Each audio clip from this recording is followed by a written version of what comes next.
الحمد لله رب العالمين والعاقبة للمتقين الصلاة والسلام على أشرف الأنبياء والمرسلين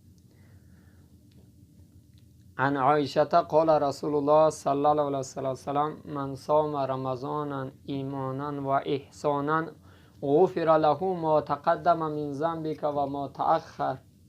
برادران اهل اسلام، جناب رسول الله صلی الله علیه و سلم چه زیبا در این حدیث به ما و شما می‌فرماید هر کسی به اومدن رمضان از روی ایمانداری و از روی احسان چیکار میکنه؟ روزه میداره، خداوند گناههای گذشته و آخر او را مغفرت میکنه، گناههای اول و آخر او را میبخشد. به همین خاطر برادران اهل اسلام در هر کجا که باشید اولا دعا کنند که خدای مهربان ما را به روزه داشتن این ماه مبارک رمضان در این ملک غریب خداوند موفق بگرداند و بعدا برادران کوشش کنه که در این ماه چه از جهت خیر و احسان، چه از جهت مکرمی و معظمی قرآن عظیم شان، تلاوت قرآن، کمک نسبت همدیگر، غمخوری نسبت همدیگر، عفو نسبت همدیگر، نیکی کردن نسبت همدیگر، خرسندی کردن نسبت همدیگر،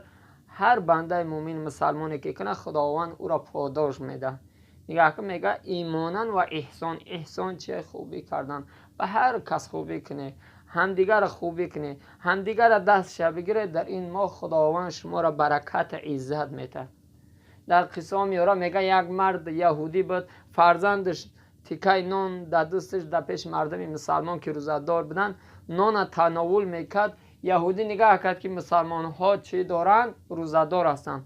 فرزند خشه یک شپوت زد که تو نخود در پیش مسلمان ها نان بخوری که حالا اینها روزه‌دار هستن.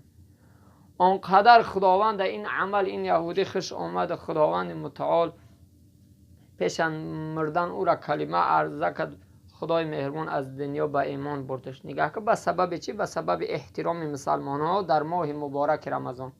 به همین خاطر برادران هر کجا که باشه روزه ماه شریف رمضان را برپا بداره، از روی ایمانداری، احسانداری همدیگر را کمک کنه، همدیگر را عفو کنه. و یک جهت دیگر این که برادران هر کسی که گرفتن نمیتونه ماه شریف رمضان را دستیاری نسبت اون روزه‌دارا کنه، روزه‌دارا را یاردم کنه تا اینکه خداوند از ثواب اونها شما را برخوردار کنه. و هر کسی روزه را گرفتن نتونه بعدا بگیره، 100 بار هم بگیره، او ثوابی که در روزه است او دریافت کردن میتونه.